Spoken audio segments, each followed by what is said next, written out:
Right then, we're going to get started. Good morning, everyone. Welcome to this joint event between the IWA and Oxfam Cymru. As you can see, Sarah Rees and Hade Turkmen have joined us from Oxfam Cymru, and I'll introduce them in a minute. And welcome to this launch event for our latest report, A Flourishing Wellbeing Economy for Wales, which attempts to set some tangible economic policies for the next Welsh Government, all framed around the wellbeing economy. As I've said, this report is the result of a partnership between the IWA, the Institute of Welsh Affairs, and Oxfam Cymru, who have supported a couple of our projects on the wellbeing economy. And indeed, this paper has its genesis from a roundtable that took place last year on this very topic, which I'll come on to. And yes, I'm delighted that Sarah and Hade are here to discuss the report from their perspective as well, and to answer some of your audience questions, of which we'll put aside a sizable amount of time for us to answer. For those of you who don't know me, I'm Joe Rossiter and I am the IWA's co-director. And for those of you who don't know us yet, the IWA, the Institute of Welsh Affairs, is Wales's leading independent think tank, and we have a long track record of shaping debates and influencing change in Wales through policy, research, advocacy, events, and our online and print publications, which provide platforms for robust comment and debate, the Welsh Agenda. We're also a charity, and more importantly, we're a membership organisation. We have members across the nation and far further afield. Oxfam Cymru are one of our organisational members, and that support has enabled us to deliver our influential policy work for 38 years. So if you'd like to know more about what we do and how you can support us, please join us as a member and help shape Wales's future with us. We'll add some details on how you can do that in the chat. Before we delve into today's discussion, a bit of housekeeping. Please do, I see some of you are doing it already. Please introduce yourselves and engage with each other in the chat function. There'll be two functions. So the chat function, keep for introducing yourself, and then the Q&A function for any questions you want to pose to either of us three. We've got people joining us from Welsh Government, the Senedd. We've got some people from local government, a number of universities, Compass, Carnegie, Climate Cymru, many others. So lots of people who are active in this wellbeing economy space. So, you know, a useful place for you to maybe make some new connections as well. And also share your email in the chat if you're willing to be contacted by other attendees. As this is a webinar on Zoom, participants are muted by me, the host, and we're going to go to the Q&A section for questions rather than the chat function. So keep those two spaces separate. Please remember also that all chat and questions are recorded, so keep that in mind. We'll be keeping the event to strictly an hour maximum, and if you feel inspired to post on social media, you can @ us at IWA Wales, and we suggest using the hashtag of IWA Economy. Video and audio of today's event will be made available via our YouTube and podcast channels. So if you have a colleague who really wanted to come but has missed out, then they'll be able to listen to the podcast or watch us back on video. So please do share that as it becomes available.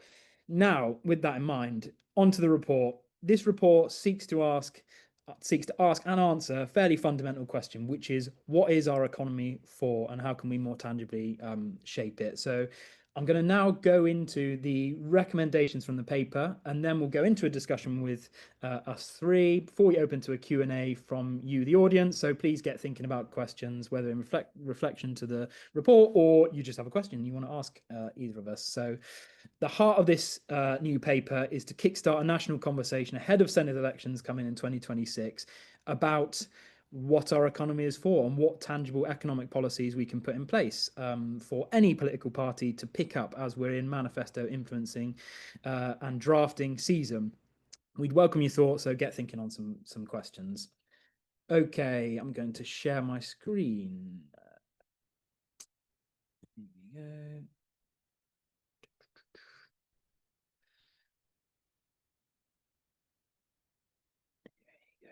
Okay, so as I've just said, the report's called A Flourishing Wellbeing Economy for Wales, partnership between Oxfam Cymru and the IWA.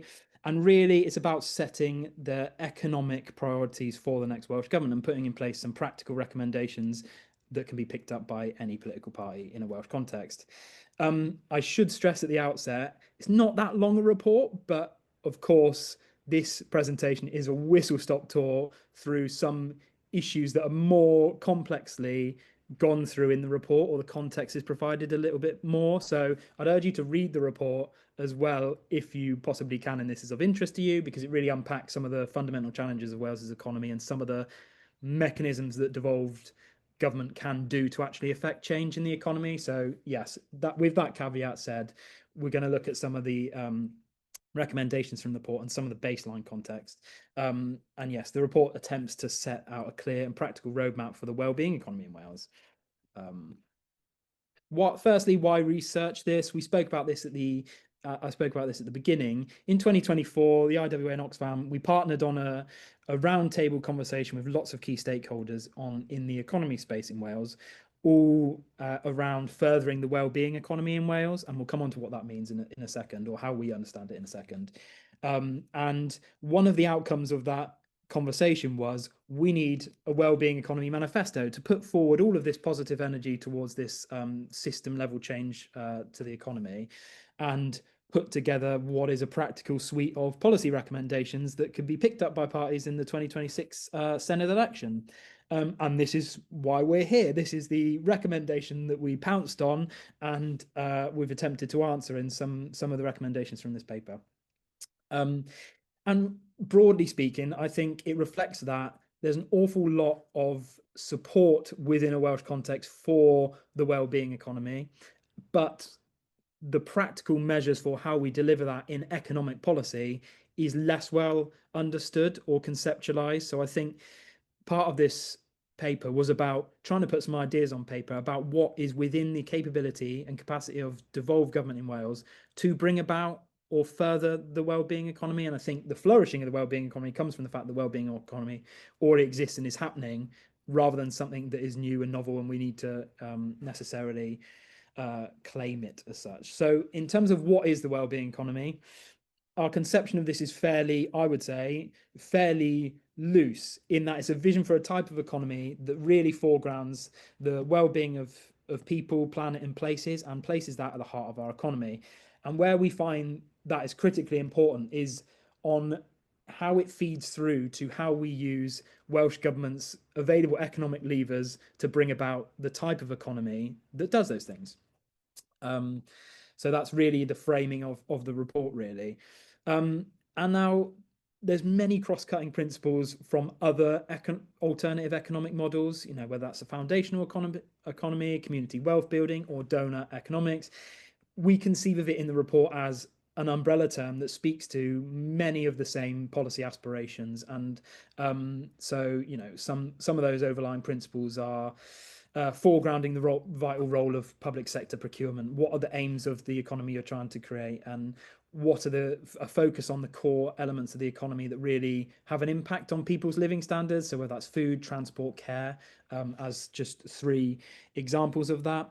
I think really the wider resonance of wellbeing economy as a term really comes from the fact that we've got the Wellbeing of Future Generations Act, and Welsh Government are part of this Wellbeing Economy Governments Partnership, and that term wellbeing, we have legislation and a set of goals and values that underpin that legislation that say this is what well-being looks like, and we have the national indicators, and we have that national policy conversation about what well-being means. Therefore, from an economic sense, we know what we're starting with, we know what we're trying to achieve, really. And I think also because of the global resonance of the Future Generations Act is that it is a distinctly Welsh approach to economic policy, and also one that fits devolved levers, which we'll come on to, things that Welsh Government are actually able to shape and curate, rather than economic approaches that actually Welsh Government don't have the ability to significantly change with the amount of money that they have access to, as well as economic levers over things like taxation, for example. Just to touch on this, because it sets it out at the beginning of the report, is from a Welsh context, Welsh Government have this budget of 25.9 billion, is the size of the Welsh Government's budget. And the amount of money that is allocated towards economy, energy, and planning is just 842 million. So what that means is that if we're going to shift how our economy is performing, we need to do better with the pots of money that aren't solely allocated to the economy, whilst also making better use of those pots of money that are allocated to the economy. But that lots of the money that will dictate how we embed wellbeing economy approaches comes from other parts of the Welsh Government budget than solely the economy. I think there's also a reflection that budgetary challenges are here to stay. Public services in Wales are in particularly difficult times, so a local government, and that actually, yes, systemic change needs to happen, so that's not the case. But how do we use the money that is already available in the system to enact this kind of wellbeing economy approach? We're also reflecting that the vast majority of money goes straight out the door when it comes to Welsh Government spending in the terms of health. So we'll talk about budgeting in a little bit, so I won't go into the wellbeing budgeting, but we do talk about that. So now I'm going to move on to the asks. I've kind of set the scene, and some of the key asks of this report, we've kind of framed it around 5 different areas. The first of which is setting economic direction. And I should state as well here that, as I said before, please read the report, because we break down what each of these mean and why we've come to these set of recommendations. So in terms of setting economic direction, and this comes from discussions and desk-based research with those implementing policy and also those critiquing policy, is that really we need economic strategy. We need devolved government to set direction when it comes to the economy, and there is a key role for devolved government to set an overarching vision for the type of economy that they're seeking to create and how they aim to get there. And this lack of overarching vision for what type of economy we want to create in a devolved sense has at times stymied policy development and delivery. So key cornerstone really of all of the asks is an economic strategy which sets the priorities and focuses resources on delivering against those priorities, with long-termism baked into that. So such a strategy would need to answer some of these fundamental questions of what type of economy do we want to build? What are our economic strengths and weaknesses? What are we prioritizing? I think we can get into this in a little bit, but there's a reflection that we try and do little bits of everything, and we don't actually set priority direction from a devolved sense of what is it the things that we are trying to change with our policy levers, and what do people in Wales also want from the economy. So ensuring citizen agency within that kind of conception of what the economy is for, and also what key metrics do we want to focus on. We have the Wellbeing of Wales report and the national indicators, which try to measure more accurately than some other metrics of what well-being looks like. But actually, you can't deliver absolutely every one of those through economic policy alone. So what are the things that we're trying to nudge? And we talk about some of the potential metrics that could shape an economic strategy, potential economic strategy, as well. Within this economic strategy with a delivery plan, we've also conceived of what are ways to well-being align annual budget making, for example, and things that we could be doing there is much better well-being to cost ratio assessments, mapping spending onto the well-being goals. We've got the national well-being goals, but we don't typically use them to drive policy in a comprehensive way. Also, we've talked about enhancing the role of the Wellbeing of Wales report, which is this big annual report that's published every year and says how well are Wales doing across all of the 50 plus national indicators, which lots of organisations have been calling for the last 10 years. And then we don't really talk about what the outcomes of that are. It doesn't really shape how we see how the economy or even wider government is performing. So we've spoken about in the report some recommendations on how we might bring that report alive so that it actually tangibly drives policy making. So whether that means graphically showing different parts of government and how it's performing with a wellbeing wheel, ensuring that Senedd scrutiny happens on the Wellbeing of Wales report. In fact, there was not even a question based on the publication of the Wellbeing of Wales report in the Senedd last year. That seems to me crazy, that we collect all these really good comprehensive stats and then do nothing with them. But also within that kind of economic strategy place, we need to further focus when it comes to economic strategy on what those different metrics are that we want to really shape where we allocate resources and how we're trying to make improvements. And I think being more explicit about that increases the ability of us as outside of government to scrutinise, but also provides a much clearer direction to other actors within the economy. So there's that as well.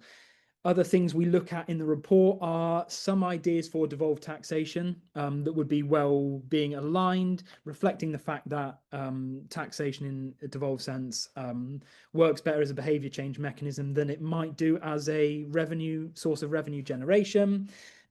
Independent oversight of that as well, and also ensuring that from the economic strategy you derive an investment framework which attempts to show more of the public spending, where that's going to go, and to provide direction to that as well. And talking about prioritizing investments which take long-term public equity stakes in Welsh businesses to build up the capacity of devolved government in Wales to actually invest at the scale needed, and we'll come on to that in a minute as well. We also, one of our other key areas that we've looked at as part of the report is fixing the foundations, and within that is a recognition that we often provide sticking plaster solutions to what are long-term systemic problems that we can see down the road. And part of the way we've looked at this in the report is to think about how we might mainstream preventative spending through Welsh Government's budget mechanisms, so that we can tell a bit clearer of a narrative to the public about how we're moving money away from acute care to prevention, for example, in some instances, and ensuring that the amount of money that goes to prevention increases over years, and we can track that. Another key part of fixing the foundations, and one of the areas that we looked at in detail in the report, is on this age-old question of unleashing the power of public procurement, really, and the fact that lots of money is tied up in public service delivery, and actually if we can extract the best well-being outcomes from that, then that could be truly transformational when it comes to the performance of Wales's economy. And some of the ways we've looked at that is looking at Scotland and saying, how can we ensure greater conditionality in public contracts, so that when public money is being spent on services, we make sure that those businesses that are delivering those services pay real living wage. They recognize trade union membership, for example, but also those larger determinants of what is a business that is delivering social value. And I think there's more that we can do in that. And as I said, £10 billion of the Welsh Government's budget goes straight out the door every year through public sector procurement. And if we can crack this right, it can uplift businesses as well. And we talk about this in the report, which leads us on to a Wales of thriving socially responsible businesses. And I think within this kind of comes from the economic strategy piece, really, is saying what kind of businesses do we want to incentivize, what kind of businesses do we want to grow, what kind of businesses deliver real value to communities across Wales. And some of those things that we think can support that is funding social businesses with specialist wraparound support. Yes, it happens now, but I think our view on that is some of the funding towards these social businesses is peanuts compared to large-scale attraction of large-scale inward investment opportunities. Actually, it's far better to spend more money on these areas and grow that kind of social business and small and medium businesses in Wales than it might be to throw money at large opportunities where it's not necessarily clear what long-term sustained economic benefit that might deliver to people in Wales. So taking that wellbeing lens to how we offer business support, for example, and within that, setting explicit targets for growing cooperatives, social businesses, and real living wage accredited businesses. We've heard the Future Generations Commissioner talk about how only a handful of local authorities, for example, in Wales, are real living wage accredited. But what happens if they go on a journey of becoming real living wage accredited and also ensure that their supply chain is real living wage accredited? That is lifting wages for a huge slice of Wales's population. We also considered what other measures can we look for that speak to businesses having a wider social and environmental impact.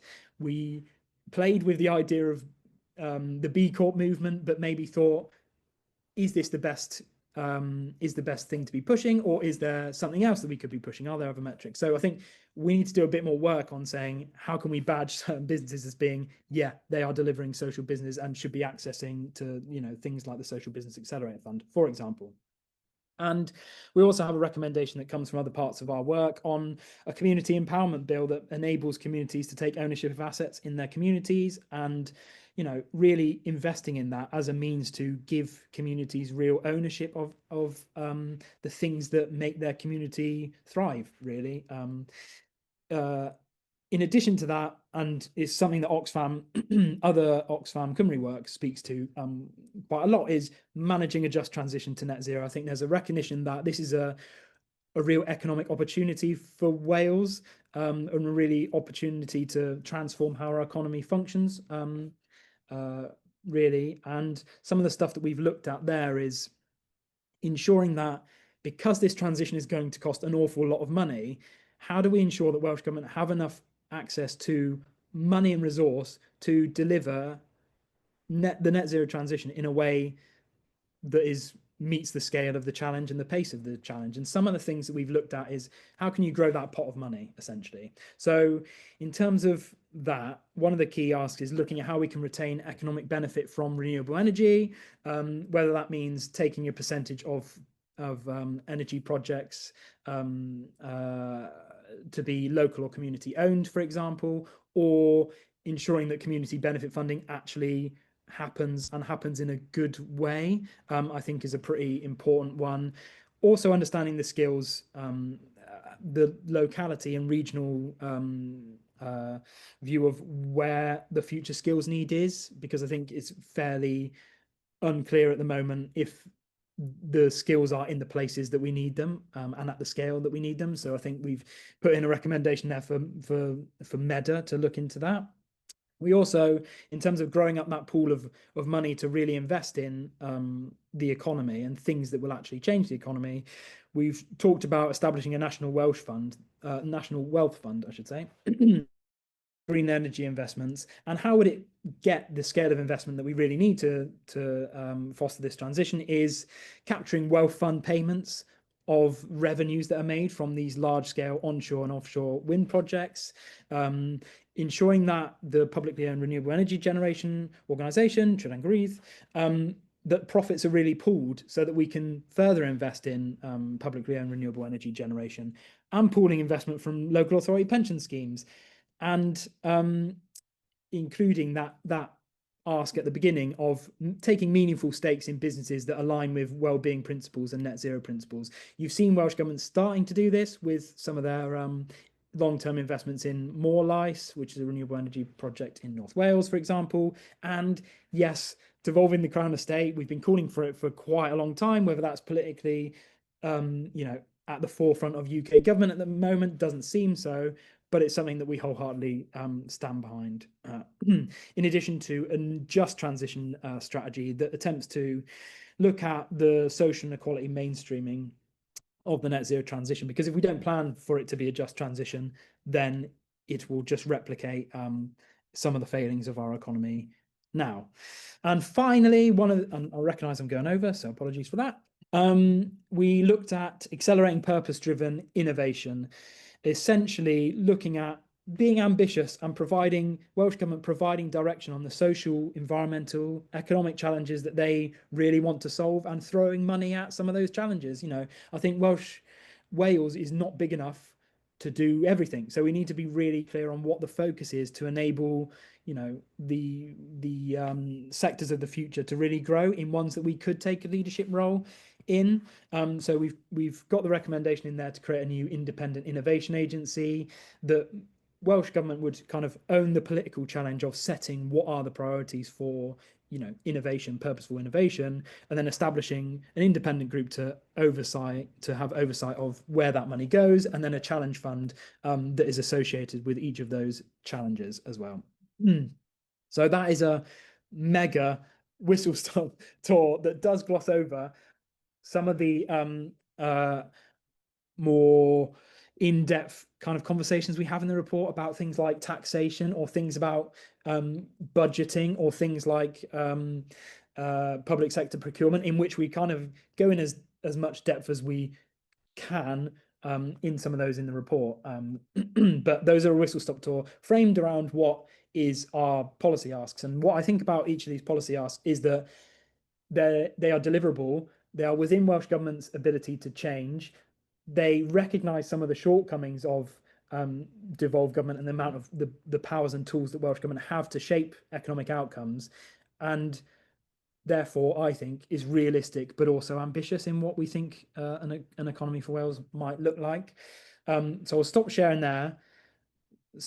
Oxfam Cymru team, do you want to reflect on any of that, or is there any bits of the report that you want to speak to a bit more broadly before we go into audience questions? Hi, Joe. Thank you so much for that whistle stop. I'll just make a few points and then Hade can come in and kind of cover that, I think, if that's okay with you. Yep. Fab. So I think just in general, for me, it feels right now that we are in a pivotal moment in Welsh politics and in public life. We've got this absolute shift with a new political system, and that gives us huge opportunity.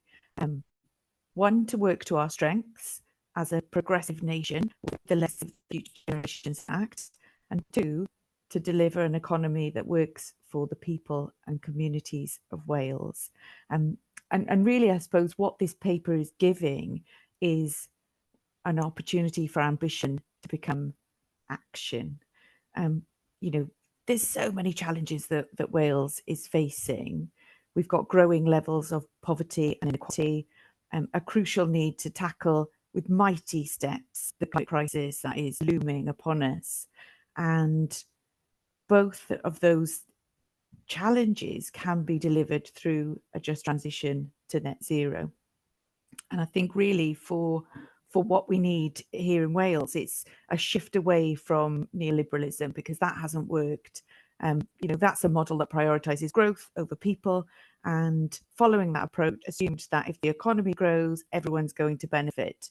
That didn't happen for people in Wales. The issues that people are facing here in Wales are because they have not benefited, and they're not seeing the change that they need. I'll stop there because I can see that my connection is slightly ropey, and I'll let Hade come.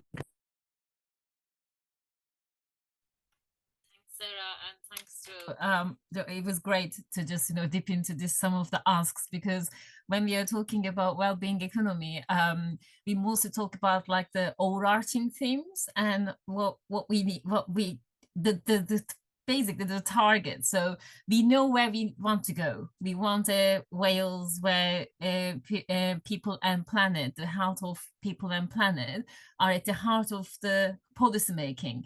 But the how question is always a challenge, and this is what we see in the policy areas. And this report is actually giving that kind of like how we can achieve. And we know that Wales don't have the some of the basic devolved powers as well, like taxation, for example. But still, there are lots of leverages that Wales can use, and these can be small steps, but important impacts on the future of the policy making as well as the economy. And as Sarah mentioned, we are on a crossroad now, and we have been through different types of crises in the recent years. I mean, we went through the COVID, we went through cost of living crisis. I mean, we didn't went through the cost of living crisis. We are still in cost of living crisis. It's a chronic thing now. Poverty is escalating still, and we have a pressing issue of economic crisis at the moment. And we know that the health crisis is also an incredible pressing issue for Wales. Even though the half of the budget is going to health and social care, we have a massive health crisis, for example. So we need to take steps to overcome this crisis. And I think this report shows that how the small steps can make big impact. And this is, these are all, as Joe mentioned, deliverable policies by the Welsh government. And we need to activate every single area. And I think at the core of that, we need to just go beyond the firefighting policies, because that is not working. As I mentioned, like half of the budget is going to health and social care, but we have a big crisis in health and social care. We are just trying to find kind of solutions to the immediate problems, but not thinking about the the long-term investment into these areas, and to build up a caring economy.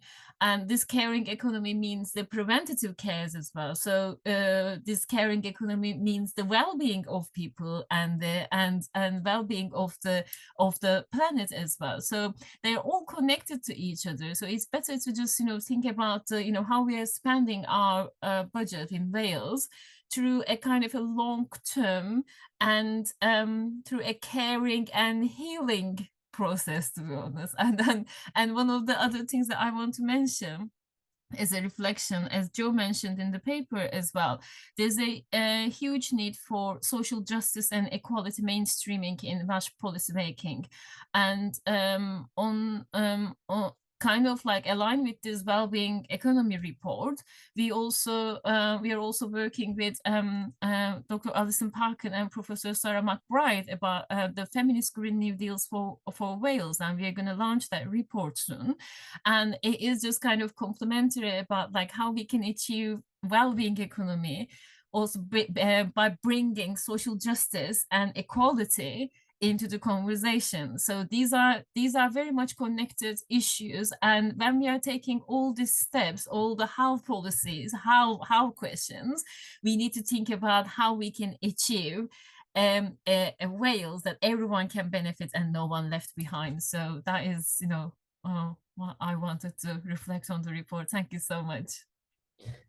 Thank you. Yeah, I think the challenge that Oxfam set me was really trying to bring to life what is quite something that I feel from both the inside and the outside is, you talk about well-being economy, we know what that might look like. We're less clear on how we can get there, and we're certainly less clear on what a devolved government can do to get there, because I think lots of the policies that we hear in the time of the devolved elections, many of them you could kind of put a cross straight through them and say actually they're either not fully devolved, or they have some degree of devolved or reserved, or Welsh government budget just doesn't have the free money to kind of throw at stuff. And especially you're asking quite difficult decisions around like moving money from one pot to another to do stuff. So I guess that's what the paper really attempts to just zoom in and try and flesh out what some of these really difficult challenges are, and then doing the boring bit of translating what is aspiration into something that is deliverable within all of the different challenges that Welsh government have. And I think you can look at it from that kind of negative point of there's so many different shackles on Welsh government that stop them from doing all this ambitious stuff. But the way that I see it is the more intentional and direction setting Welsh government can be, there's a whole host of different challenges that we can solve if we're truly intentional and focused on it. So that's the kind of positive side of things as well. So we've got some questions from the audience. I just wanted to pick up on one thing as well about that Sarah, you mentioned around, if you follow the last 25 years of devolution, if we follow what's happened from the past 25 years, then there's not necessarily any indication that doing economy policy as usual will get any better results than what we've had. And I think this conceiving of the wellbeing economy as something that is inherently, something that Wales can pioneer is quite an optimistic one. And actually, if we look at those kind of conventional economic metrics, then all we see is Wales performs similarly to the rest of the UK, but then much worse than the UK average typically. Whereas if we start measuring things slightly differently, then I think that is a story of giving more agency to Welsh Government to intervene and set direction on the economy, rather than necessarily following whatever happens at a UK level and trying to make it less, make it fit Wales, really. Sarah, do you want to come in? I mean, yeah, the flag and memory that flashed up when you were speaking was my GCSE economics teacher, who said to me and the whole class, if you want to find Wales on a table, look to the top or the bottom, because if it's the worst of something, we'll be at the top, the best of something will be at the bottom. That was more than 25 years ago, and I think what we need to do is get away from that. There's a real opportunity for us to deliver change, and I think it's so easy for civil society organizations like Oxfam to come out with research and point out the wrongs and the things that need to change and why they need to change. But what you've really delivered with this paper, Joe, is a roadmap of solutions, and even more than that, how we pay for them. And that's really what's pivotal for me, and the summer reading that we've set everybody on this call. Yeah, cool. Okay, should we go to some audience questions? We've got a few. I'll read them out if that's okay, if everyone's not sick of my voice. Okay, so we've got one from Ken Barker. The first one up, that's the second one up. First one up is Dave Madge from Compass. Interesting report, probably many more questions to ask, but discussion on social businesses and cooperatives was very interesting, and the consideration of B Corps too. I was wondering if employee-owned businesses were considered in this context. I believe that we explicitly mention this later on in the report, so it's just one of those things that I've glossed over essentially in the authoring. But I think that thing on B Corps is an interesting one, because I think when I initially looked at it and thought, well, B Corps is the badge that you could wear to say, well, let's increase the number of B Corps, because those are inherently businesses that are interested in social environmental considerations. And I think I'm just hesitant to recommend that as a kind of badge that we really buy into when it comes to public policy, without necessarily communicating with businesses and understanding if that is this the right horse to go for, really? And if not, what kind of other ways can we measure those kind of businesses that we really want to invest our money in? So yeah, the intention is a goal for that, kind of making sure that we fund public money into supporting those kind of businesses. But it kind of hedges on that kind of B Corp question, really. But definitely on the employee owned was definitely part of the consideration, at least. And Welsh Government already have targets, so I think extending those and being a bit more ambitious and intentional about backing up the targets with where we put our investment is a bit more is the important question for the next Senedd, I guess, really, because we see a piddly amount of money go towards growing cooperatives compared to what we throw at attracting inward investment, essentially, is what the argument would be. Did either of you want to come in on that?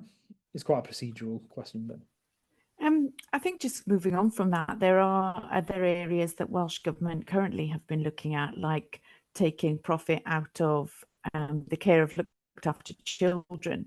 And I think there's opportunities to kind of consider that in different ways. Yes, we need to take profit from people that are wanting to suck money out of that, take money out of Wales and put that into, into shareholder profits. But profit in itself isn't bad if you've got small businesses in Wales who want to look after people. I've had experience of nurseries who are local owned businesses who've looked after my children. We're not against that kind of profit, because that's going back into people, into communities within Wales. And so, there's opportunities to look there, isn't there? Like you've said, on points around how we look to community owned businesses, community empowerment bill. I think there's lots of areas of opportunity there. I think, like that, to echo that, it's intentional that the paper is called like the Flourishing Wellbeing Economy in Wales, just because I think like it speaks to better than necessarily other, it shows that if we recycle money in a slightly different way within our economic system, then actually that leads to a flourishing in different directions that you might not necessarily initially think it. So I guess that speaks to that intention that you were talking to, Sarah. Now we're coming to Ken Barker's question. Have you had interest from Wales TUC, and how will you develop trade union involvement in the wellbeing economy? So I think this is the interesting thing about this. We've written a report. Harry, who used to be our economy policy lead, wrote a report last year all about trade union, how we can strengthen the trade union movement and their involvement in Wales's economy. So I'd urge you to go and read that if you want more detail on that. It's called Beyond Social Partnership. But within that, I think for the context of this question, I think it's really to do with that with that question of conditionality in public contracts. And if Welsh Government are beginning to have this clearer depiction of what fair work means, and what we need to do is have this clear depiction of what fair work means. And to me, that's where the unions come in, not only to co-create that, but also to make sure that there's less barriers to trade union recognition and membership anyway. But if we need the public contracts to speak to that fair work, i.e. you're not getting the public money if you don't pay a fair wage as we Welsh Government conceive it, or if you don't offer fair opportunities for trade union membership and recognition, for example. So I think that's where we've looked at the Scottish example of being much more front foot and intentional about the conditions on which they put businesses within the wider supply chain, to make sure that that money that is public money is going for good, basically, is where I would see unions' role. But also in like the co-creation, we have a recommendation in the report about an independent wellbeing economy advisory group. I would see unions as key players in that. But within that, I think that specific recommendation speaks to the fact that it's not always clear, even from those that are meant to be informed from the outside, of what Welsh Government's economic policy is, what it is they're doing, what the intention is behind it, where money's going, how those decisions are made. And actually, I think that kind of independent group of experts to hold Welsh Government's feet to the fire, and also like conceive of ideas on the positive side of things, could be really useful, and supplements the kind of social partnership approach model as well that's been taken. Yeah. Can I just come in the union question as well? I think, especially for the just transition, the unions are key. Like if you want to have a just transition to green economy, and if you want to have a feminist Green New Deal, unions should be at the heart of everything, because we need new skills, we need to reskill our workforce, we need to upskill our workforce, and we know that there is a hugely unequal labor market at the moment. So how we can overcome these inequalities, and how we can create the fair work for everyone, including the gender equality and racial equality, marginalized communities, and tackling with poverty and so on. I think unions should be at the heart of those policies. So there is beyond the social partnership, as Joe said, and I think this is where we are approaching the unions also in terms of the well-being economy framework. Thank you. Cool. Question from Anna Wyatt. How would you envisage these principles being mainstreamed across a range of departments or delivery bodies in a cultural way, rather than a tick box exercise, which has sometimes been the case with, for example, Future Generations Act? I think in relation to that, I think this is where the kind of mechanisms are key, and that's why my interest has been in focusing on the mechanisms to make sure that that kind of implementation takes place. I think it speaks to the conditionality bit that we've spoken about, but also being much more explicit about what it is you expect different parts of government to deliver on your behalf, and what goals with which they're, what are the priority goals that Welsh Government actually want to change, leads to different departments buying into that kind of intentional delivery, and same for those outside of government that are delivering on public money.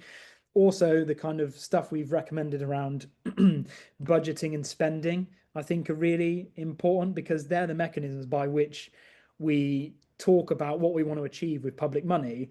But if we look at, for example, either the budget or the chief economist's fiscal and economic outlook report, the only mention of well-being is when it comes to mental health, essentially. And you kind of think, well, this landmark piece of well-being of future generations is meant to mainstream across all of government, but it doesn't even speak to the fundamental document that sets the conditions for where we spend money. So I think it's all kind of devil is in the detail and the procedures, to be honest, which is a bit of a boring answer, but I think that's kind of where this report is aimed at answering some of those questions as well. Oxfam, what do you think? Ever the optimist, I think there is an opportunity. You know, some of that question is around how do we get around political cycles, and our new setup is going to be more of a collaborative approach, and I think that is really going to enable us to look at a wider way of thinking about, you know, long-term strategy, because we know that short-termism has not worked. It's made people extremely upset with the way that their lives are being held, and I think part of it, and part of all of these things that we talk about, is education. And it's, you know, really educating people as to how our economy works, how our politics works, and how both of those things are central to the lives of everybody. And if we consider it in that realm, then really we're engaging people in this to make sure that it isn't a political cycle, that, you know, everybody is part of that challenge. Everybody is part of holding whoever is in government to account. Cool. We got some, and we're getting loads of cracking questions that are really good. So Kathy Madge has said the NHS and wider health sector receives a significant proportion of Welsh Government's budget, and is also one of the biggest, if not the biggest, procurer of services. There's also strong links between the state and the economy and people's health, particularly in wider determinants of health. Could you reflect on what you think are the key opportunities for the NHS and wider health services to contribute to a wellbeing economy for Wales? So I think my initial thoughts on that would be, they're not, as you say, the economy and health are not separate. And I think if we take in this well-being economy approach, means that we think about health as an economic challenge as much as the economy is a health challenge. You know, they're completely indistinct. And especially that kind of view of looking at procurement as one of the key levers that Welsh Government can look at, then yeah, spending in the health budget is a massive one, because it's about half of the Welsh Government budget and growing. So I think in that regards, and it comes to Anna's question as well on longer term timeframes and preventative spending, is short-termism is not an option. And I think from a political side of things, it's running out of road, especially in a Welsh context, of not embedding long-term approaches when it comes to preventative spend. And that's why we've spoken about some of the mechanistic stuff in terms of ensuring there's a budget line in Welsh Government's budget of prevention, and ensuring that the ambition for that to grow over the next over the next 5 years, and make sure that increasingly becomes a part of our budgeting. And I think that conceiving of different bits of spending as preventative is quite a useful way of looking at it, because then all of us as policy professionals in the audience can look at a in a similar way to there being a pie chart of capital and revenue. You've also got a slice in that chart for what is preventative spend potentially, and if we see that being a tiny amount, we can hold governments to account and say, you're talking about moving to a preventative health system, but you're not, because look at the piddly size of the preventative spend on the graph. And so yes, that would be my initial thoughts. Maybe not a complete answer to the question. What do you think, Oxfam? I can come in here. First of all, I just want to mention that, you know, NHS was built up for preventative health. Like, so, you know, there's the capacity issue is a huge thing for NHS, and then we are now, people's health can't wait. So inevitably there needs to be short-term policies to avoid the health crisis. So this is quite an important, you know, budget. Also, you know, there is, you know, investing into the short term, but, you know, health crisis and so on. But I think, I have two things to highlight about the NHS and the preventative policies. First of all, like if we don't tackle poverty, we can't solve the health problem. As Joe said, economy and health is interconnected. We can't overcome that. If you have the food poverty, you can't expect people is going to be healthy and so on. So this is this is a fact. And so the NHS budget is not only NHS budget. That's what I'm trying to say. Health and social care budget is the wider budgetary issues. Like if you have fuel poverty, you can't expect people to be healthy either. And if people are living in poverty, you can't expect their mental health to be well either. So there are areas that going beyond the NHS budget but still related to health and well-being of people, and we need to, I think, approach from this point of view when we are shaping the economy. And yeah, the other thing is that how we are going to invest into the community care, like communities are looking after each other, and how the NHS is going to support this kind of like community care and so on, which is that we need to interconnect it again. The community, the well-being of the communities, not only individuals. And the other thing is that going back to the TUC question, I think we need to ask to the people who are on the front line how we can also achieve better services. So this is where I think the TUC and then the unions who are the experts in these areas can also provide some kind of initial steps onto the how we can bring more long-term policies and make it effectively working. So that's just in a nutshell. Thank you. Oh, there's some questions that I can group together. There's one from Devon Lewis, which talks about there's lots of organizations that are speaking to the same set of economic policy interventions, for example. Is there scope for more co-working to build a stronger voice? Absolutely. There's a reason why we've launched this a year out, because it enables that kind of co-working, coalition building to take place. I think now we've kind of dropped this report, those ideas are there. We want them to percolate and people to put their own thoughts and flavour on them, I think. And similarly, Rachel Noble asked a kind of question about political context in Wales. What are the key challenges and opportunities for this approach to get traction, including Labour's growth-centric narrative in Rachel's view, and the reforms economic narrative? Well, I think this is part of why this kind of approach is attractive, because it packages up lots of different policy asks in a way that sets a kind of positive vision that is a type of economy that is more publicly understandable to people, because it speaks to the foundations of their everyday life and has a focus on things like livability and household incomes and things like that. And I think it's pretty critically important that those parties looking to be elected to be next Welsh government have that kind of vision. And I think we're trying to put out these ideas so that we can, help all different parties to come up with what is an attractive but also realistic policy offer that can underpin some of that vision stuff as well. There's also a question that seems like I'd be placed to answer on a little bit more about suggestions surrounding tax policy and devolved tax powers. I think it's best to look at the report for that, because we go into that in a bit of detail.